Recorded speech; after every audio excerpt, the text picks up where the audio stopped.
आपके नाम में छुपा है राम का नाम।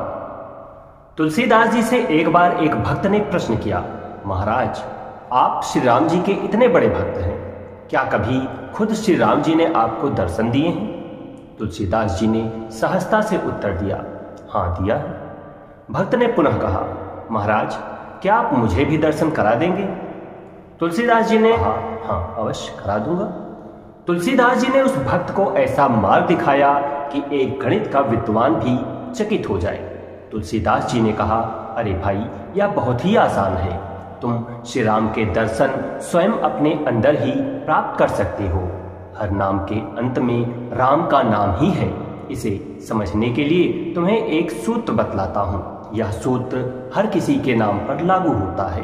भक्त ने कहा, कौन सा सूत्र महाराज? तुलसीदास जी ने स्पष्ट करते हुए कहा, नाम चतुर्गुण पंच तत्व मिलन तसाम द्विगुण प्रमाण, तुलसी अष्ट सौभाग्य अंत में शेष राम ही राम। इस सूत्र के अनुसार अब हम किसी का भी नाम लें और उसके अक्षरों की गिनती करें।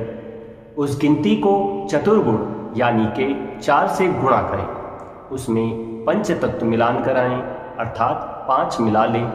फिर उसे द्विगुण प्रमाण यानी के द्विगुना करें। आई हुई संख्या को अष्ट से भागे अर्थात 8 से विभाजित कर दें। संख्या पूर्ण विभाजित नहीं होगी और हमेशा 2 शेष रहेगा। यह 2 ही राम है। यह शेष 2 अंक ही राम अक्षर है। विश्वास नहीं हो रहा ना? चलिए इसका परीक्षण करते हैं। मेरा नाम विवेक है, विवेका।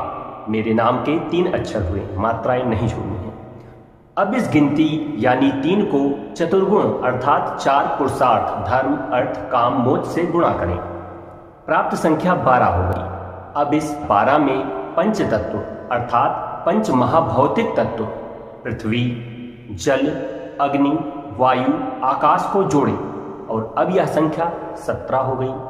अब इसे द्विगुण प्रमाण माया और ब्रह्म यानी के 2 से गुणा करें। ऐसा करने पर प्राप्त संख्या 34 हो गई।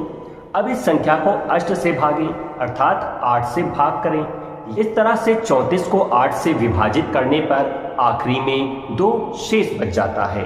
यह 2 ही राम है और यह शेष 2 अंक ही राम अक्षर है।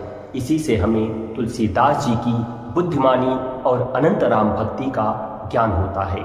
विश्वास नहीं हो रहा तो आप भी इसे जरूर ट्राई करिए और कमेंट में मुझे बताइए कि आपके नाम के साथ में राम का नाम जुड़ा है या फिर नहीं।